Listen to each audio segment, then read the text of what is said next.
Shalom,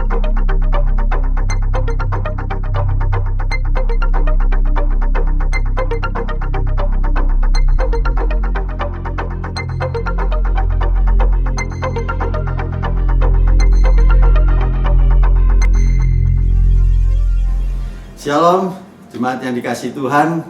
Kembali kita bertemu di dalam House Family bersama Gembala. Saya berharap Bapak Ibu semua baik-baik, sehat-sehat. Itu yang dikehendaki Bapa di surga di dalam Tuhan Yesus bagi kita. Pada hari ini kembali ada dua tamu kita. Saya perkenalkan Ibu Devi Yana Gosal. Dia adalah Ibu Gembala dari Komisi AGBF, Assemblies of God Businessmen Fellowship. Ya, jadi pusatnya para businessmen mengadakan kegiatan. Itu AGBF. Lalu yang kedua Ibu Yohan Yobelonda. Ya, beliau adalah ketua gembala sekolah minggu. Nah, sekolah minggu ada 3 gembala ya, mulai dari Batita Balita, Pratama Madya, dan TCC 11DG. Jadi mereka ada 3 gembala dan Ibu Yohan adalah salah satu. Baik Bapak Ibu yang dikasihi Tuhan, kita sudah menjalani pandemi sekian lama. Dan apa yang sudah kita pelajari dari pandemi ini? Ternyata banyak hal. Saya akan coba memulai dari awal ya, bagaimana pandemi ini mengajar kita protokol kesehatan. Kita harus sering cuci tangan, menggunakan masker, dan menjaga jarak.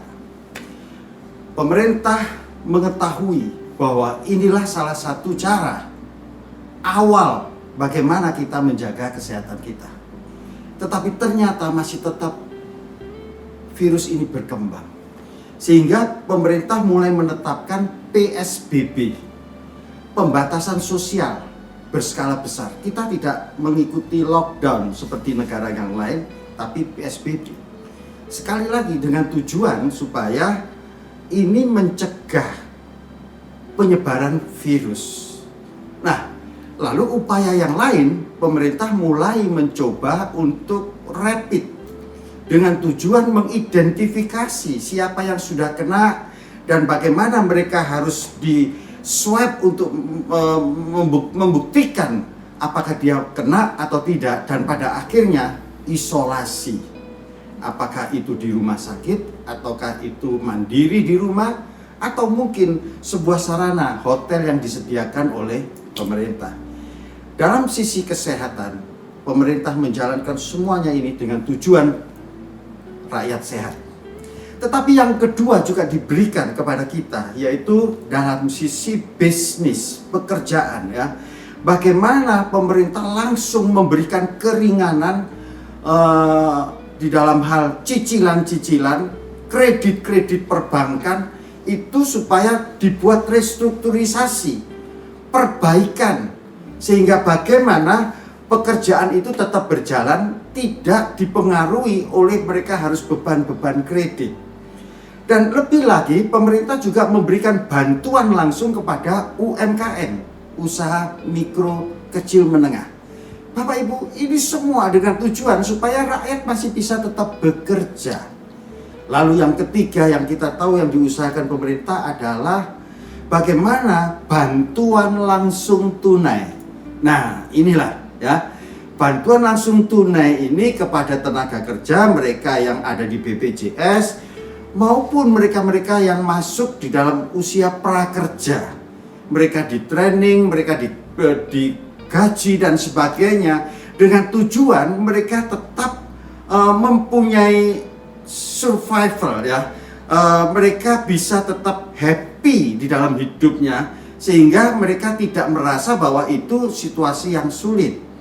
Termasuk yang terakhir adalah bantuan kuota internet. Wah, ini membuat semua orang senang. Anak-anak sekolah, guru-guru, bahkan PNS yang mereka harus bekerja semuanya dari rumah dengan internet, mereka semua sukacita hari ini. 3 hal yang sudah dilakukan pemerintah: kesehatan, pekerjaan, dan supaya mereka tetap happy di dalam situasi kondisi pandemi. Bapak Ibu, untuk menjangkau 3 hal ini, maka ada guidance, ada caranya. Sehingga bagaimana saya mendapatkan BLT, saya mendapatkan kredit murah dari pemerintah, semua ada aturannya.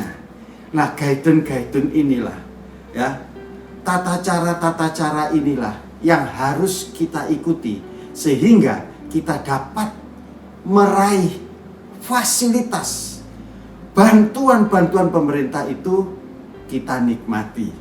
Bapak Ibu, kalau ini di dalam hal rohani, maka ini berbicara tentang imamat.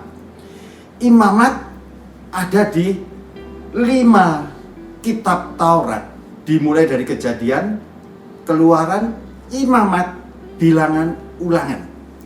Nah, kalau Bapak Ibu melihat susunan kitab Taurat ini bukan kebetulan, tetapi ini sebuah ajaran, ini sebuah wawasan bagi kita. Yang pertama, Kejadian. Kita tahu di dalam Kejadian awal segala sesuatu. Manusia, alam semesta, keluarga, dan akhirnya bangsa melalui Abraham.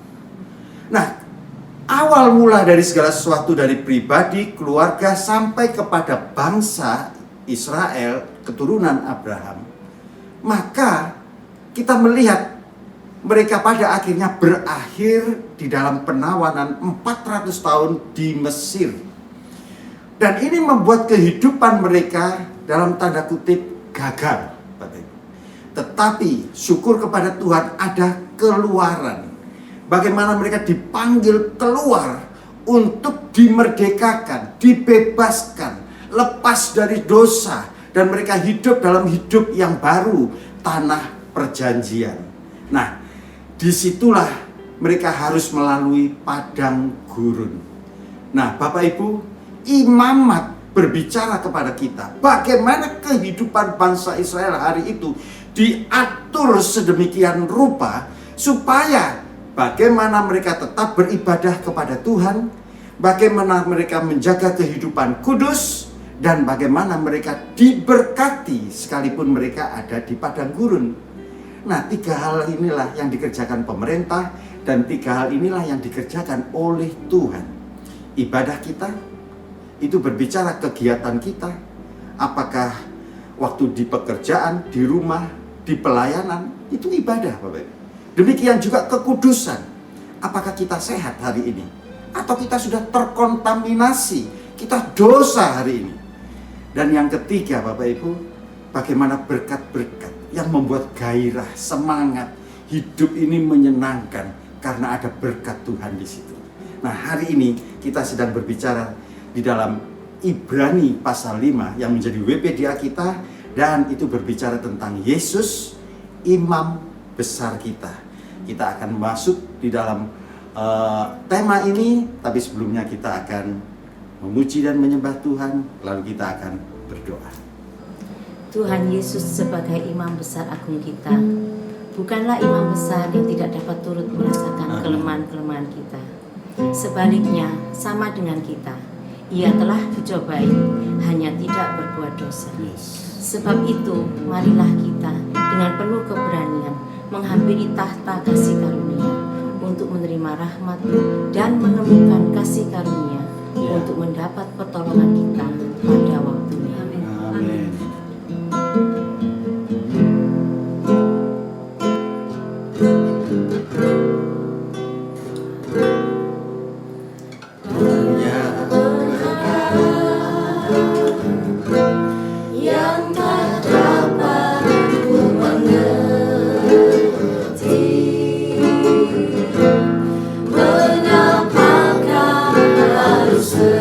Terjadi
Allah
menjadi nyata.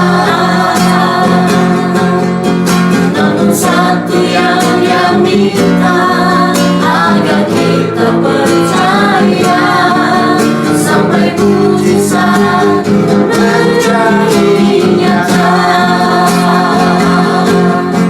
Namun satu yang Dia minta, agar kita percaya sampai mujizat menjadi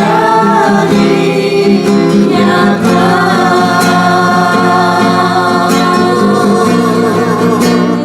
Yesus percaya hati yang Dia mengerti, Dia peduli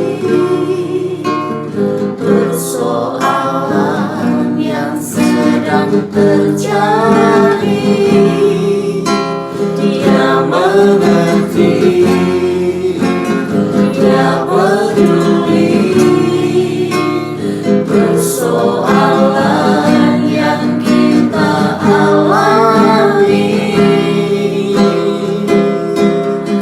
Namun satu yang Dia minta, agar kita percaya sampai mujizat menjadi nyata.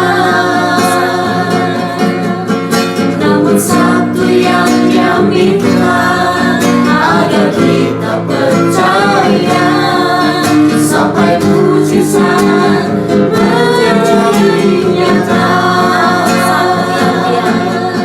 Namun satu yang Dia minta, agar kita percaya sampai mujizat menjadi nyata.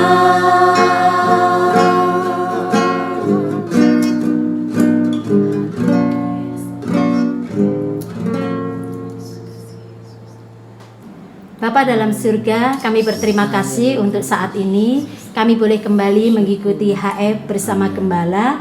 Kami minta Roh-Mu hadir di antara kami, menjamah kami, juga hadir di antara sidang jemaat yang sedang mengikuti HF bersama Gembala saat ini.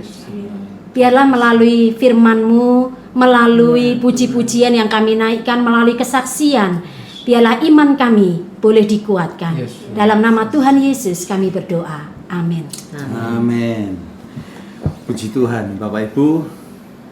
Yohanes menangkap apa yang dimaksudkan kehendak Tuhan di dalam hidup kita waktu dia menuliskan surat kiriman Yohanes, dan dia katakan, aku senang bahwa kalian hidup baik-baik saja, sehat-sehat saja, seperti jiwamu dalam Tuhan. Nah, hari ini kita merasa di dalam situasi yang sulit, pandemi dan sebagainya, kita baik-baik, kita sehat, dan kita diberkati Tuhan. Puji Tuhan, Om. Ya, mungkin Puji ada Tuhan. kesaksian, Ya, silakan. Tuhan Yesus baik, Om. Ya. Anak-anak sekolah minggu semuanya sehat. Amin. Puji Tuhan. Dan memang sejak April sampai dengan hari ini, Ya. kita nggak pernah ada sekolah minggu secara gedung. Jadi anak-anak mengikuti ibadah sekolah minggu secara live streaming. Dan puji Tuhan, dari anak-anak balita, Pratama, Madya sampai dengan TCC, mereka setia aktif untuk mengikuti ibadah live streaming. Dan waktu altar call, mereka menikmati hadirat Tuhan, mereka hancur hati, dan mereka memberikan respon yang baik, dan mereka memberikan kesaksian-kesaksian lewat video atau lewat WA ke guru kelas masing-masing. Puji Tuhan, Om. Mereka menikmati live streaming sekolah minggu. Puji Tuhan Ibu, kita semua menikmati. Ya, Puji ya. Baik Pak Gembala, kami dari Komisi AGBF akan bersaksi untuk Ibu JH ini, mewakili Ibu JH. Dia sudah saksikan kesaksian ini di HF IGPF online yang kami adakan setiap hari Senin. Jadi Ibu JH ini punya toko di Kapasan. Kemudian dalam 1 tahun dia mengalami masa panen 2, yaitu sebelum Lebaran dan setelah Lebaran. Kemudian sebelum Lebaran kemarin itu dia sudah stok barang banyak sekali, karena yang biasanya laris adalah baju-baju tidur, baju-baju anak gitu. Kemudian tiba-tiba diperlakukan di Surabaya itu PSBB, jadi tokonya harus tutup. Karena tokonya tutup, anaknya khawatir, ini gimana stok barang yang kita sudah ada banyak sekali ini gimana. Kemudian Ibu JH katakan, wes gak usah khawatir, ayo kita bawa dalam doa. Tuhan pasti tolong, kalau anak-anaknya berseru, Tuhan pasti campur tangan. Dan akhirnya waktu dijual di gudang di daerah Karang 4, puji Tuhan ada pelanggan yang beli lewat telepon, ada online, dan lumayan, tetapi tetap tidak seperti kalau dijual di toko. Tapi puji Tuhan masih ada sisa 10 hari menjelang Lebaran. Kemudian di situ Tuhan tolong, betul-betul Tuhan jawab doanya, semuanya laris. Kemudian di dalam 10 hari itu ada orang dari Jakarta untuk menawarkan barang baby doll, gimana mau terima enggak? Anaknya ragu-ragu karena tidak ada yang mau terima, baik di Jakarta atau di pedagang di Kapasan tuh nggak ada yang terima. Mereka takut nggak mungkin nanti bisa terjual gitu di masa pandemi. Tetapi anak-anak Tuhan dikasih hikmat oleh Tuhan. Akhirnya Bu JH bilang, oke, kita terima aja. Karena apa? Yang pertama, kita tidak perlu bayar dulu. Yang kedua, nanti setelah Lebaran orang masih banyak di rumah, yang dibutuhkan adalah baju rumah gitu. Kemudian betul, mujizat Tuhan dinyatakan kembali. 90% stok barang yang jumlahnya tidak main-main dikirim 200 karung secara bertahap, dan 1 karungnya 35 lusin, itu 90% laku terjual. Dia katakan ini campur tangan Tuhan, ini mujizat Tuhan. Mujizat Tuhan dinyatakan. Puji Tuhan. Di masa-masa pandemi ini juga pun anak-anak sekolah minggu tidak lepas ya Om. Ada yang mereka mengalami juga COVID-19 Om. Jadi tidak hanya orang dewasa saja yang bisa kena COVID. Ternyata anak-anak sekolah minggu kita ada beberapa yang kena COVID, dan itu 1 keluarga, ada juga 2 keluarga, dan ada 3 keluarga yang kena COVID Om. Tetapi dalam masa-masa yang berat, kami tetap support mereka, kami tetap dukung mereka, kami bantu di dalam doa, dan ada juga 1 guru sekolah minggu yang kena COVID. Tetapi hari ini mujizat Tuhan dinyatakan. Mereka sembuh, bisa kembali beraktivitas, tetap sekolah minggu dan bekerja kembali. Menguatkan ya. Ini kesaksian dari Pak Juanda ini justru kayaknya sebaliknya Pak Gembala. Tidak seperti doanya tidak dijawab seperti yang diharapkan gitu. Dia punya usaha mengambil salah satu hasil bumi dari hutan, dan itu ada di daerah Seram, Ambon sana. Dia punya orang kepercayaan untuk mengurusi usahanya itu sudah sekitar 20 tahun lebih gitu. Jadi orang yang dikasih kepercayaan ini biasanya kalau ada barang yang didapatkan turun dari hutan, dia minta uang dari Pak Juanda, ini harganya berapa kontainer, jadi uangnya berapa, kemudian Pak Juanda kirim uangnya. Kemudian pada saat itu dia menawarkan sebidang tanah yang luas, cukup luas, itu 1000 meter persegi, untuk gimana kalau dijadikan gudang. Dan akhirnya Pak Juanda kirim uang, oke, dijadikan gudang, dan juga untuk menolong kamu nantinya gitu, sama orang kepercayaannya. Nanti mana tahu ini selanjutnya bisa kamu yang memiliki, karena kamu juga tinggal di situ, entah kamu nanti gimana cara bayarnya ke saya gitu. Ternyata orang kepercayaan ini akhir ini ada sesuatu yang Pak Juanda rasakan ada keganjilan terjadi gitu. Tapi tidak mau terbuka ya, orang itu tidak mau terbuka. Akhirnya Pak Juanda beberapa waktu yang lalu ketemu dengan orang ini, datang ke Surabaya. Tetapi waktu ketemu yang Pak Juanda harapkan adalah orang ini akan terbuka semuanya, hitung-hitungan dengan baik. Itu yang diharapkan, tapi ternyata enggak. Orang ini datang ketemu Pak Juanda, hanya mengatakan mengalami kerugian. Pak Juanda nggak bisa ngomong apa-apa selain dia diam, dia marah, iya dia marah, dia kecewa, iya dia kecewa. Dia katakan nggak mudah Bu Devi. Kenapa? Yang pertama, dia kerugian yang saya alami itu di atas 1 miliar, dan itu bukan uang saya sendiri, itu uang bank yang harus saya bayar cicilannya, harus saya bayar bunganya. Yang kedua, saya ini berhadapan dengan orang kepercayaan saya sudah lebih dari 20 tahun dan sudah saya anggap seperti keluarga. Yang ketiga, orang yang saya hadapi ini sama-sama anak Tuhan. Lalu dalam situasi kayak gini, apa yang harus saya lakukan? Saya anak Tuhan. Dan puji Tuhan, dia katakan karakter saya ini sebenarnya keras. Kalau menghadapi situasi kayak gini, saya biasanya keras. Tetapi puji Tuhan, waktu Tuhan izinkan 1 tahun lalu dia sakit 2 bulan di Singapura, itu merubah pelan-pelan karakternya. Jadi dia katakan, yang saya ambil sikap saat itu adalah saya belajar mengampuni dia, dan tidak hanya itu loh. Dia memberi kesempatan kedua. Kesempatan kedua ini saya berikan kepada kamu, tujuannya untuk menolong kamu supaya keadaanmu pulih. Ada waktu kamu memulihkan ekonomimu dan usaha kita akan kembali berjalan lagi. Saya rasa kalau itu bukan Tuhan nggak mungkin. Dia mampu. Sidang jemaat yang dikasih Tuhan, kita sudah mendengar kesaksian-kesaksian bagaimana Tuhan mampu memulihkan kesehatan kita. Tuhan mampu memulihkan pekerjaan kita. Amin. Bahkan anak-anak masih tetap ceria di dalam situasi kondisi yang seperti ini. Amin. Artinya Bapak Ibu, bahwa waktu kita mengikut apa yang menjadi kehendak Tuhan di dalam hidup kita, maka apa yang menjadi harapan Tuhan terjadi, dan apa yang menjadi kerinduan kita pun disediakan. Nah, hari ini kita sedang membahas tentang Yesus sebagai imam besar kita. Mari kita akan melihat di dalam WPDA kita. Yang pertama di dalam Mazmur. Sekali lagi, Mazmur 104 ayat 24 ya. Betapa banyaknya perbuatanmu ya Tuhan, sekaliannya kau jadikan dengan kebijaksanaan. Bumi penuh dengan ciptaan. Jadi perbuatan Allah yang banyak itu apa? Yaitu menjadikan langit dan bumi dan segala isinya. Nah, pada waktu menciptakan langit, bumi dan segala isinya, bagaimana itu bisa berjalan secara sistematis baik dan menjadi berkat? Maka banyak kebijaksanaan di situ. Nah, Bapak Ibu yang dikasihi Tuhan, waktu kita belajar tentang keimaman, maka ingat bahwa hal itu menjadi satu kitab imamat.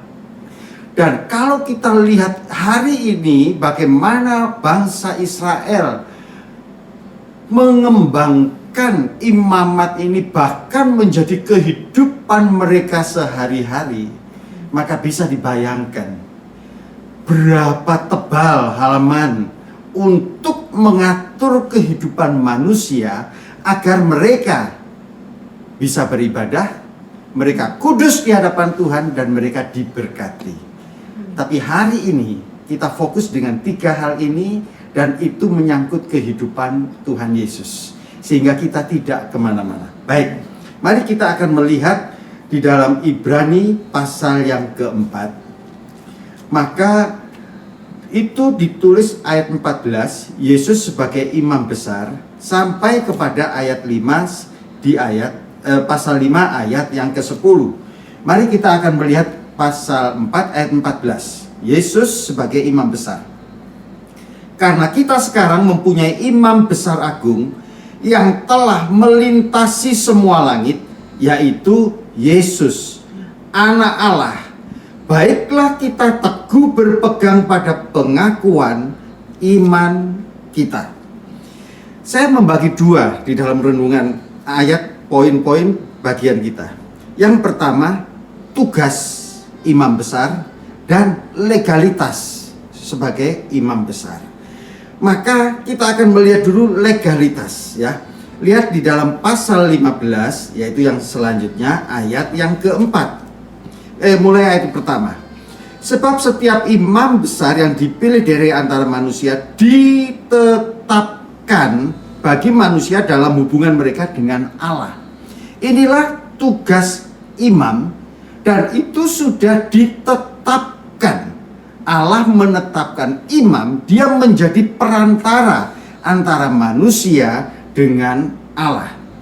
Lihat ayat yang keempat. Dan tidak ada seorang pun mengambil kehormatan itu bagi dirinya sendiri, tetapi dipanggil untuk itu oleh Allah. Selain ditetapkan, dia dipanggil oleh Allah untuk melakukan tugas tanggung jawabnya. Lalu yang ketiga di dalam ayat yang kelima, di situ dikatakan, demikian pula Kristus tidak memuliakan dirinya sendiri dengan menjadi imam besar, tetapi dimuliakan oleh Dia ditetapkan, dipanggil, dan dimuliakan. Itu legalitas Kristus di hadapan Allah dan di hadapan manusia. Tinggal bagaimana kita sebagai umat, sebagai anak-anak Tuhan, apakah kita mengakui Kristus sebagai imam besar kita? Waktu kita mengakui Kristus sebagai imam besar kita, maka seluruh kehidupan kita berkenaan dengan ibadah, kekudusan, dan berkat-berkat itu akan terjadi. Sekarang kita akan melihat tugas seorang imam, ya. Imam adalah membawa bagaimana jemaat itu kepada Tuhan.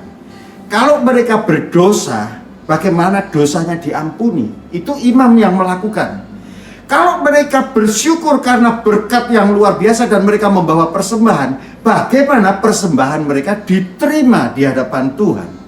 Nah, itu imam yang melakukan. Nah, lalu bagaimana mereka bernasar, mereka mengalami panen dan sebagainya. Banyak hal di dalam kehidupan seseorang itu yang mencoba untuk mengucap syukur, memperkenan Allah di dalam hidupnya, semuanya itu melalui seorang imam. Bapak Ibu yang dikasihi Tuhan, waktu kita mengakui Yesus sebagai imam kita, maka segala sesuatu dalam kehidupan kita harus melalui Dia. Apakah kita mau sehat? Kita berdoa kepada Tuhan. Apakah kita mau diberkati dengan pekerjaan-pekerjaan kita maju? Tidak ada cara lain kepada Tuhan. Dan bagaimana kita mengalami kebahagiaan di dalam rumah tangga, di dalam kehidupan kita, tetap melalui imam besar kita, yaitu Tuhan Yesus. Nah, bagian yang kedua, mari kita akan melihat di dalam pasal 4 ayat 15. Sebab imam besar yang kita punya bukanlah imam besar yang tidak dapat turut merasakan kelemahan-kelemahan kita. Sebaliknya sama dengan kita, ia telah dicobai, hanya tidak berbuat dosa. Nah, legalitas kedua Kristus sebagai imam besar adalah karena dia tidak berbuat dosa. Dia tahu, dia mengerti segala situasi, kondisi, keadaan manusia di dalam dunia ini sebagai akibat dosa, tetapi dia tidak berbuat dosa. Kalau imam-imam pada zaman perjanjian lama, mereka manusia biasa, mereka berdosa. Itu sebabnya pada waktu mereka sebelum membawa masalah umat kepada Tuhan, maka dirinya sendiri juga harus dibereskan di hadapan Tuhan. Tetapi waktu kita percaya kepada Tuhan Yesus sebagai imam besar kita, percayalah, imam besar kita tidak pernah berdosa. Sehingga inilah menjadi sebuah legalitas. Mari kita melihat pasal yang kelima ayat yang ketujuh. Di dalam pasal 5 ayat yang ketujuh dikatakan, dalam hidupnya sebagai manusia, ia telah mempersembahkan doa. Sama Bapak Ibu, imam-imam berdoa. Permohonan, yes, ini untuk jemaatnya. Dengan ratap tangis, dengan sungguh-sungguh, dan dengan banyak keluh kesah kepada Dia, Bapa di surga, yang sanggup menyelamatkannya dari maut. Dan karena kesalehannya, ia didengarkan. Jadi pada waktu kita membawa semuanya kepada Tuhan Yesus yang tidak pernah berdosa sebagai imam besar kita, maka segala sesuatu yang didoakan oleh Tuhan Yesus untuk kita didengar oleh Bapa di surga. Amin. Bapak Ibu, sampai hari ini Tuhan sebagai juru syafaat kita, Dia sedang berdoa, Dia sedang mohon kepada Allah Bapa di surga untuk segala kebaikan kita. Dia meratap dan menangis, dia mengeluhkan semua kondisi kita di hadapan Bapa di surga. Dan Bapa di surga melihat kesalehan Tuhan Yesus, Dia akan mengaruniakan kepada kita. Amin. Yang terakhir, di dalam pasal 4 tadi ayat yang ke-16. Sebab itu marilah kita dengan penuh keberanian menghampiri tahta kasih karunia, supaya kita menerima rahmat dan menemukan kasih karunia untuk mendapat pertolongan kita pada waktunya. Bapak Ibu, ini yang perlu legalitas, ya. Legalitas apa yang Tuhan berikan kepada kita bahwa Yesus adalah imam besar kita. Maka di dalam ayat ke-9 dikatakan begini, pasal 5 ayat 9. Dan sesudah ia mencapai kesempurnaannya, dia mati di atas kayu salib, dia bangkit dan dia naik ke surga. Ia, Yesus Kristus imam besar kita, menjadi pokok keselamatan yang abadi. Selamat dari apa saja yang terjadi dalam hidup kita, bagi semua orang yang taat kepadanya. Amin. Bapak Ibu, ini menjadi jaminan waktu kita datang kepada Tuhan yang sudah sempurna sebagai imam besar itu. Maka di dalam imam besar kita, Tuhan kita Yesus Kristus, pokok keselamatan yang abadi itu terjadi. Kita selamat di dunia, kita juga selamat nanti di surga. Amin. Nah, itu menjadi legalitas kita. Kenapa kita harus percaya? Kenapa kita harus berani menyatakan iman percaya bahwa imam besar kita pasti akan menolong kita. Nah, Bapak Ibu, waktu kita penuh dengan keberanian, ada jaminan Bapak Ibu. Di dalamnya dikatakan begini, dia penuh rahmat, dia penuh kasih karunia, dan dia penuh dengan pertolongan. Amin. Ini menjadi jaminan kita. Waktu kita datang, ya sekali lagi, mungkin saja kita bisa berdosa, bersalah kepada Tuhan. Tapi rahmat Tuhan itu tidak perlu usaha dan kekuatan kita. Tuhan memberi pengampunan. Waktu kita di dalam kekurangan, kita memohon kepada Tuhan, Tuhan tolong, banyak masalah dalam hidup saya. Sekali lagi, karunia Tuhan cukup bagi kita untuk kita bisa menerima pertolongan. Dan di dalam akhir ayat itu dikatakan kita akan mendapatkan pertolongan kita pada waktunya. Segala sesuatu melalui proses. Waktu seorang masuk ke dalam bait Allah, dia harus melalui banyak proses. Bagaimana dia membasuh kaki, membasuh tangan dan sebagainya. Dia merasa dia dikuduskan, lalu membawa korban persembahan kepada imam-imam. Bagaimana proses korban itu dijalankan. Mereka harus meletakkan tangan di atas binatang itu, lalu imam menyembelih binatang itu, lalu mengulitinya dan memberikan kepada Tuhan mana yang menjadi hak Tuhan dan mana yang menjadi hak imam, supaya imam tetap terpelihara sekalipun dia harus tetap di bait Allah. Itu semua proses Bapak Ibu, sehingga pada akhirnya doa-doa dinaikkan oleh imam-imam kepada Bapa di surga. Lalu kemudian dia memberkati jemaat itu, umat itu, dan mereka pulang dalam sukacita. Mereka diampuni, mereka diberkati, dan mereka pulang dalam sukacita yang daripada Tuhan. Waktu kita membawa kehidupan kita kepada imam besar kita, percayalah Bapak Ibu, tidak ada yang mustahil. Rahmatnya selalu baru setiap pagi, kasih karunia-Nya tercurah bagi kita setiap saat, dan sekali lagi pertolongan Tuhan tepat pada waktunya. Tuhan Yesus memberkati. Justru di dalam kelemahan kita lah kuasa Tuhan menjadi sempurna. Amin. Sebab itu, mari kita bermegah atas kelemahan kita, supaya kuasa Kristus turun menaungi kita. Amin. Oleh karena Kristus, jika kita lemah, maka kita kuat. Yesus, Engkaulah sumber kekuatan hatiku. Haleluya, Yesus. Kuasamu nyata di dalam kelemahanku, kekuatanmu menopang seluruh hidupku. Dari mana datang pertolongan?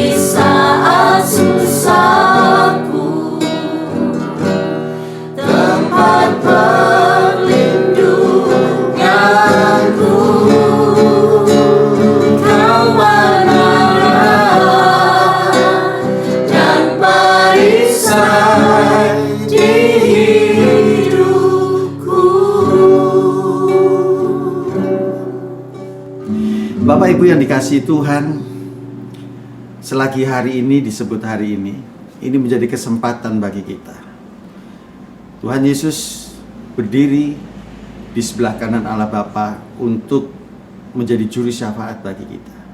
Mari kita datang kepada Dia dengan penuh pengakuan iman, dengan penuh percaya, maka Tuhan akan menolong kita. Bapak Ibu bisa menghubungi kami. Kami siap untuk mendoakan Bapak Ibu. Bukan hanya hari ini, tetapi setiap hari waktu kami ada di chapel, kami akan menyebut nama Bapak Ibu untuk kami naikkan kepada Tuhan. Kiranya Tuhan akan menolong. Demikian juga Bapak Ibu, kalau ada kesaksian bagaimana Tuhan sudah menolong Bapak Ibu bisa juga menghubungi kami. Sehingga kami saling membangun dan kami saling menguatkan. Sebelum kita berdoa, mungkin ada pokok-pokok doa yang akan dinaikkan. Ada ada beberapa pokok doa yang Ya. akan dinaikkan. Yang pertama kita akan berdoa untuk Ibu Ratna, guru sekolah minggu kita, yang hari ini berada di rumah sakit PHC karena gula dan ginjalnya bermasalah. Jadi kita akan berdoa bersama-sama untuk pokok doa itu. Lalu yang kedua ada anak Stefani yang orang tuanya kena dampak dari kena dampak dari pandemi ini. Jadi akhirnya tidak ada penghasilan dari keluarga anak Stefani ini. Jadi benar-benar dalam kondisi yang sangat kekurangan. Lalu yang ketiga berdoa untuk anak Antoni, dia madya, dia setia di sekolah minggu, tetapi dia kesulitan untuk berjalan. Jadi kalau jalan itu masih pakai tongkat, dan orang tuanya berharap berdoa supaya ada mujizat bisa berjalan normal seperti teman-teman yang lainnya. Lalu ada anak TCC, ayahnya sedang bermasalah dengan kepolisian dan mamanya saat ini sedang dalam kondisi yang down, anaknya juga dalam kondisi down. Biar Tuhan tolong kasih kekuatan supaya proses kepolisian bisa segera selesai dan anak ini mendapatkan kekuatan dari Tuhan. Yang terakhir, anak TCC juga dalam kondisi yang berat. Dia dikucilkan di keluarga, dia dikucilkan di pekerjaannya, dan akhirnya dia sempat konseling kepada Kak Kevin dan Tante Nunu, ingin meninggalkan Tuhan karena kondisi yang sangat-sangat berat. Dia merasa Tuhan tidak adil dalam kehidupannya. Biar kiranya melalui doa syafaat kita hari ini, Tuhan akan menyatakan kuasanya bahwa ada pertolongan tangan Tuhan yang tidak terbatas, ada imam yang besar yang Tuhan akan sediakan buat anak ini. Ya. Kami juga dari Komisi HGTF mohon permohonan doa. Yang pertama untuk Bapak Juanda seperti kesaksian tadi ya Pak Gembala, supaya orang yang diberi kepercayaan dengan kesempatan yang kedua ini dia bisa mengerjakan tugasnya dengan baik, dengan bertanggung jawab dan jujur, juga supaya usahanya Pak Juanda dalam masa pandemi ini dipulihkan oleh Tuhan. Kemudian yang kedua permohonan doa dari Ibu Vivi untuk tantenya yang ada di Belanda, yang saat ini sedang menghadapi persoalan rumah tangga yang rumit gitu, sehingga membuat dia seperti orang depresi gitu. Kita berdoa supaya Tuhan jamah hatinya dan supaya kembali mengenal Tuhan gitu. Dan yang ketiga permohonan doa dari Ci Indah, di mana anaknya Pau sedang merintis usaha membuka kafe bersama temannya, juga untuk puji Tuhan kandungannya supaya Tuhan tolong. Amin. Baik. Sekali lagi Bapak Ibu bisa menghubungi kami dan kami akan segera mendoakan. Mari kita naikkan pujian ini sekali lagi dan kita akan berdoa.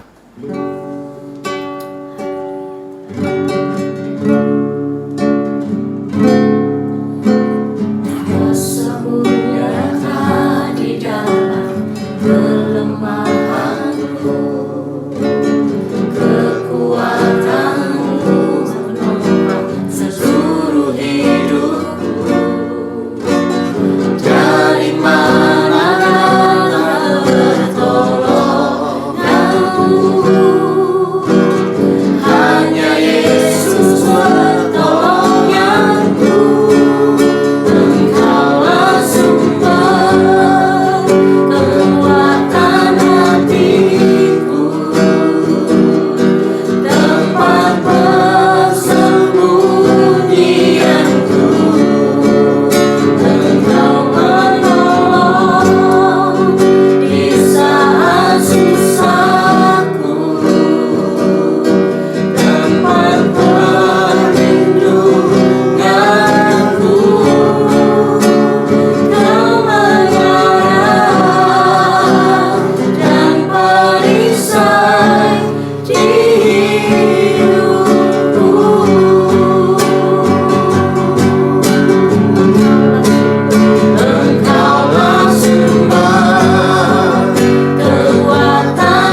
selesai di hidupku.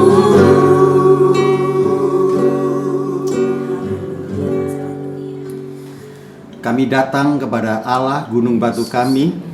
Engkau menara keselamatan bagi setiap kami. Engkau sumber pertolongan kami. Kami bersyukur Bapa, sebab Engkau adalah imam yang kudus dan yang benar. Engkau adalah imam yang didengar karena segala kesalehan-Mu. Dan Engkau adalah imam yang sempurna, yang menyelesaikan tugas tanggung jawab. Dan hari ini kami datang kepada imam besar kami, Tuhan Yesus Kristus. Sebab kami percaya di sanalah harapan kami, di sanalah pertolongan kami, dan di sanalah kekuatan yang kami dapatkan daripada Tuhan. Bapa, kami membawa masalah sidang jemaat-Mu ke dalam tangan-Mu. Kami berdoa Tuhan, Ibu Ratna yang saat ini ada di rumah sakit, kiranya jamahan Tuhan atas dia dan kehendak Tuhan yang jadi di dalam kehidupannya. Kami berdoa Tuhan untuk anak Stefani, bagaimana berdoa untuk orang tuanya, pekerjaannya. Tuhan tolong supaya anak ini pun bisa memenuhi kebutuhan dari berkat-berkat pekerjaan orang tuanya. Kami berdoa Tuhan untuk anak Antoni yang setia kepada Tuhan dan yang senantiasa berdoa. Tuhan, kami berdoa untuk kakinya saat ini ya Tuhan, di dalam nama Tuhan Yesus, jamah agar dia bisa berjalan dengan baik dan normal. Tuhan, kami juga berdoa untuk anak TCC kami, di mana mereka saat ini menghadapi orang tua bermasalah dengan polisi. Bapak, apapun masalah mereka, kami berdoa kiranya Tuhan memberikan jalan keluar yang terbaik, sehingga beban ini, masalah ini tidak menjadi beban yang baru, tetapi ini menjadi sebuah pengalaman yang akhirnya membawa mereka lebih dekat kepada Tuhan. Kami juga berdoa Tuhan untuk anak TCC yang sekali lagi dalam masalah, dalam beban yang begitu berat. Dia menyerah dan dia mau tinggalkan Tuhan. Tuhan, di dalam nama Tuhan Yesus, kekuatan yang baru, penghiburan, pertolongan Tuhan diri dia saat ini, dimanapun dia berada, apapun yang sedang dia hadapi. Tuhan, belas kasihan Tuhan atas dia, lepaskan dia, hiburkan dia, pimpin dia untuk kembali, untuk mereka tetap percaya kepada Tuhan. Terima kasih Tuhan, kami percaya tidak ada yang mustahil bagi Tuhan, untuk Tuhan mengubahkan segala sesuatu. Hari ini Tuhan, kami juga berdoa untuk Pak Juanda yang menghadapi masalah dengan karyawannya. Kiranya Tuhan sendiri yang bekerja, sebab mereka adalah anak Tuhan, dan di dalam Tuhan tidak ada yang mustahil. Tuhan akan memulihkan segala sesuatu. Kami berdoa Tuhan untuk ibu dari Ibu Vivi, tantenya Tuhan, Nancy yang ada di Belanda. Tuhan, Engkau tahu kondisinya saat ini. Memulihkan dan menjamah hatinya agar dia siap bertemu, agar dia siap kembali kepada Tuhan, sehingga sekali lagi di dalam menghadapi persoalan-persoalan hidupnya, Tuhan, biarlah itu semuanya memulihkan hubungan baik kepada Tuhan dan kepada keluarga yang lain. Terima kasih Tuhan. Kami berdoa Tuhan untuk Ci Indah, bagaimana anaknya memulai usaha yang baru. Kami percaya sebagaimana Engkau memberkati yang lain, Engkau juga memberkati Pau-Pau. Kami percaya itulah yang Tuhan sediakan bagi setiap kami. Kami berdoa Tuhan untuk Ibu Vekiau yang bermasalah dengan anaknya. Tuhan, apapun masalah itu, kami menyerahkan kepada tangan Tuhan, agar kehidupan rumah tangga ini antara orang tua dan anak kembali boleh harmonis. Kami berdoa Tuhan untuk Eka dari GSJA Bengkayang, Kalimantan Barat. Kondisi-kondisi sekarang membuat kami semakin terpuruk Tuhan, tetapi kami mempunyai imam besar yang luar biasa. Yang turun akan menjadi naik, yang kecil akan menjadi besar, yang sedikit akan menjadi banyak. Tuhan memberkati segala usaha dan segala yang dilakukannya, dan kami percaya semuanya di dalam berkat Tuhan. Sekali lagi Tuhan, untuk Ibu Tarjo yang di dalam isolasinya, Tuhan, diharapkan hasil yang terakhir ini nanti negatif. Biar Tuhan tolong memulihkan kondisi tubuhnya di dalam nama Tuhan Yesus. Kami berdoa Tuhan untuk Christian. untuk pergumulan dalam keluarga, mengenai keluarganya. Tuhan, kami tidak tahu apa yang pergumulan rumah tangganya. Ya Tuhan, tolong Christian Tuhan, agar sekali lagi sebagaimana Tuhan selalu memberikan kesempatan untuk kami kembali ada rekonsiliasi, untuk kami kembali kondusif, untuk kami kembali damai sejahtera. Itu akan Tuhan lakukan di dalam masalah rumah tangga. Terima kasih Bapa, kami mengucap syukur untuk semua yang Tuhan sudah lakukan sampai hari ini. Bagaimana kesaksian-kesaksian menunjukkan bahwa Tuhan tetap bekerja, bahwa kasih Tuhan terus akan ada di dalam kehidupan kami. Sidang jemaat yang dikasihi Tuhan, apapun masalahmu hari ini, percayalah, waktu engkau bergabung dengan kami di dalam doa-doa, di dalam House Family bersama Gembala ini, segala doa-doa yang kita naikkan, waktu kita bersatu hati, dimanapun engkau berada dan dimanapun kami berada saat ini, maka di situ Tuhan akan bekerja. Tuhan tidak terbatas dengan waktu, Tuhan tidak terbatas dengan jarak. Apapun yang terjadi dalam hidupmu hari ini, di tempat ini kami berdoa di dalam nama Tuhan Yesus. Tolong sidang jemaatmu Tuhan, kami menyerahkan mereka ke dalam tangan-Mu, untuk mereka baik-baik, untuk mereka sehat, dan untuk mereka bahagia di dalam Tuhan. Sebab itulah kehendak Tuhan di dalam kehidupan kami. Terima kasih Tuhan. Sidang jemaat yang dikasihi Tuhan, angkat tanganmu di hadapan Tuhan. Tuhan memberkati sidang jemaat, Tuhan melindungi sidang jemaat. Dengan wajahnya Dia menyinari kita dan memberikan kasih karunia, dan dengan wajahnya Dia menghadapkan kepada kita damai sejahtera hari ini sampai Tuhan Yesus datang kembali. Yang diberkati Tuhan, mari sama-sama katakan amin. Puji Tuhan. Bapak Ibu, kesaksian-kesaksian sudah kita dengar. Itu menunjukkan bahwa doa kita didengar Tuhan. Itu sebabnya sekali lagi, kalau Bapak Ibu mengalami beban yang berat, mari kami pun bersedia menanggung beban berat itu. Kami mau berdoa bagi Bapak Ibu, silahkan hubungi kami dengan WA, dengan telepon. Tuhan Yesus menolong kita semua. Kita akan bertemu di dalam House Family Gembala yang berikut. Biar ini menjadi kerinduan kita untuk kita senantiasa bersekutu sekalipun melalui online. Tuhan Yesus memberkati. Shalom.